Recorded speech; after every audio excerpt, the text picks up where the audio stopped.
The estate loomed against the dying light of evening, its colonial architecture casting long shadows across manicured lawns that hadn't seen honest work in generations.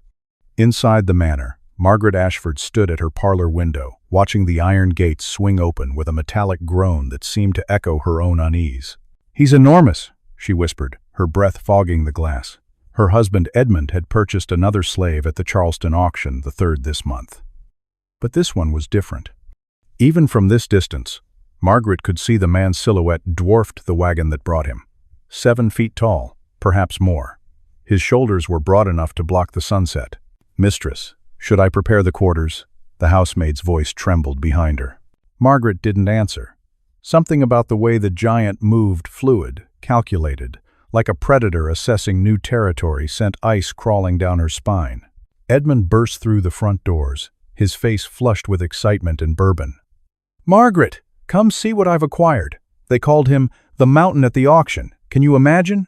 One man who can do the work of 5? But Margaret couldn't look away from the giant's eyes as he was led past the window. They were too calm, too aware. Slaves were supposed to look broken, defeated. This man looked like he was studying them. "Edmund," she began, her voice barely audible. "There's something wrong with him." "Wrong? He's perfect. Cost me a fortune, but he'll pay for himself in a season." That night, Margaret couldn't sleep. Through her bedroom window, she watched the slave quarters. A single candle burned in the window where they'd placed the giant. The flame didn't flicker. It stood perfectly still, as if even the air was afraid to move around him. Dawn broke cold and gray. Margaret descended to the kitchen to find the cook, Sally, pale and shaking. "What is it?" "It's the new one, mistress. He ain't eaten nothing. Won't speak neither. Just sits there in the dark, watching." "Watching what?" Sally's eyes darted to the window. "Everything. Everyone. Like he's counting us." Margaret felt her chest tighten. Counting us? What did that mean?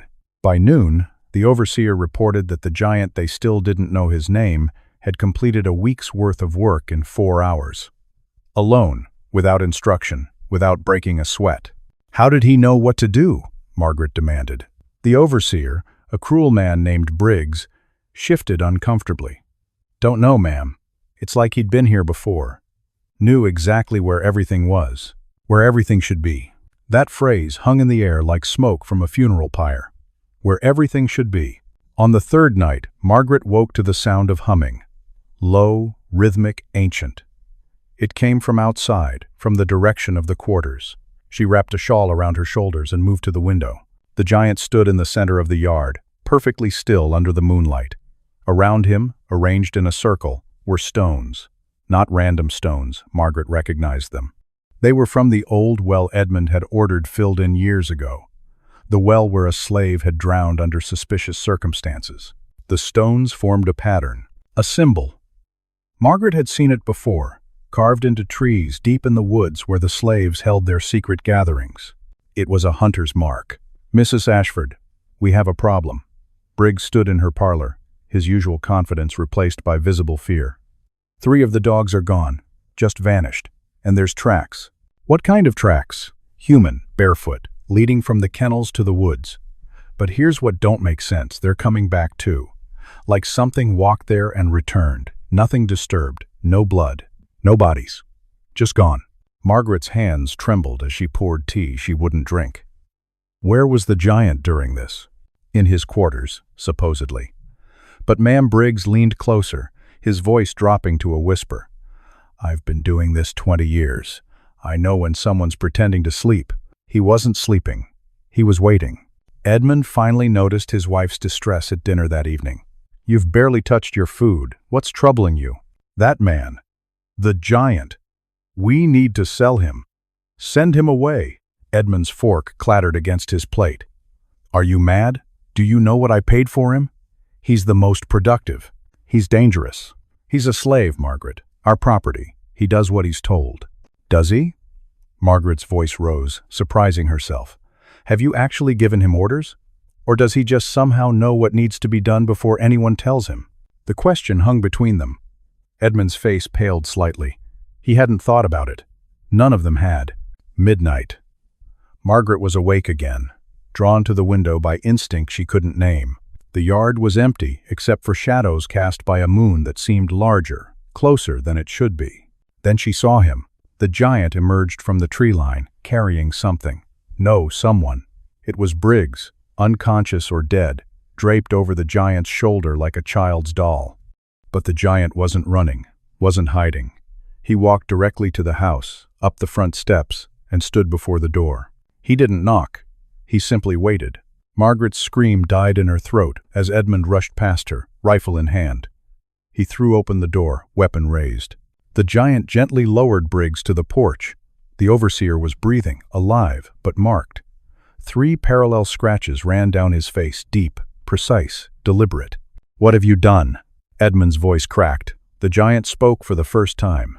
His voice was deep, calm, and carried an accent from somewhere far away, somewhere ancient. "I have done what hunters do. I have marked prey." Edmund fired. The shot should have killed him, should have dropped him where he stood.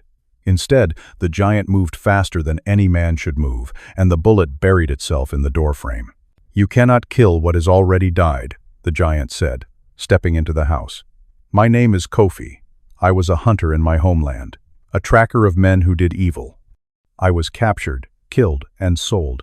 But death gave me a gift. It showed me every man who profits from suffering, every face, every crime." Margaret backed against the wall. "What do you want?" Kofi's eyes, those calm, calculating eyes fixed on her. "I am collecting a debt. Your husband purchased me to work his fields, but I am working my true purpose. Every plantation I am sold to, I study, I learn, I remember, and when the time comes, I will testify, not to your courts, to something older, something that cannot be bought." Edmund fired again. Again, Kofi moved. This time, he caught the bullet between his fingers, the metal glowing red-hot before cooling in his palm. "You are not the first master I have served. You will not be the last. But all of you will answer for what you have built on backs of the broken." When dawn came, Kofi was gone. Simply vanished. The authorities searched but found nothing. No tracks, no trace. Briggs recovered but refused to speak of that night, his scratched face healing into permanent scars. Edmund sold the estate within a month. They moved north, but Margaret saw Kofi everywhere in crowds, in shadows, in the faces of servants, who looked at her with eyes that suddenly seemed too knowing. The stories spread among the slave communities, whispered around fires and in dark quarters. The story of the mountain, the hunter. The one who couldn't be killed because he'd already paid death's price.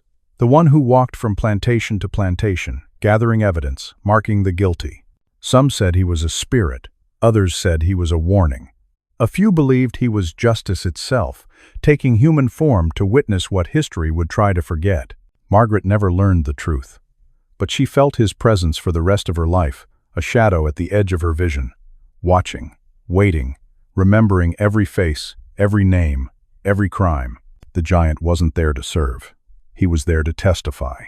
And testimony, unlike the people who gave it, could never truly be enslaved. This story, though fictional, touches the darkest truth of human history, that evil often wears respectable faces and lives in beautiful houses. The horror isn't supernatural. It's the very real terror inflicted by systems of oppression that treated human beings as property. The character of Kofi represents something powerful, the impossible to silence voice of truth. History tried to erase countless stories, countless names, countless testimonies of those who suffered under slavery. But like Kofi, these truths have a way of surviving, returning, demanding to be heard. The real horror isn't a ghost or monster. It's the recognition that such atrocities were legal, normalized, defended by people who considered themselves civilized. It forces us to ask uncomfortable questions. What injustices do we participate in today without seeing them? What will future generations judge us for? Kofi's gift of dying but remaining symbolizes how the weight of historical atrocity can never be fully buried. It resurfaces in generational trauma, in systemic inequality, in the gaps between what we claim to believe and how we actually live. The scratches Kofi left on Briggs represent permanent mark scars that cannot be hidden or healed. Similarly, the scars of slavery, genocide, and oppression mark our collective history. We can choose to ignore them, but they remain, testimony to suffering that demands acknowledgement. Margaret's haunting seeing Kofi everywhere reflects the inescapable nature of moral guilt. Once we truly see injustice, we cannot unsee it. It follows us, changes how we view the world, how we view ourselves. The most unsettling aspect? This isn't really a ghost story. Remove the supernatural elements, and you have actual history. Millions of people whose testimonies were silenced, whose humanity was denied, whose suffering was justified by those who profited from it. The true lesson. Evil doesn't announce itself with fangs and claws. It often arrives well-dressed, with legal documents, with economic justifications, with social acceptance.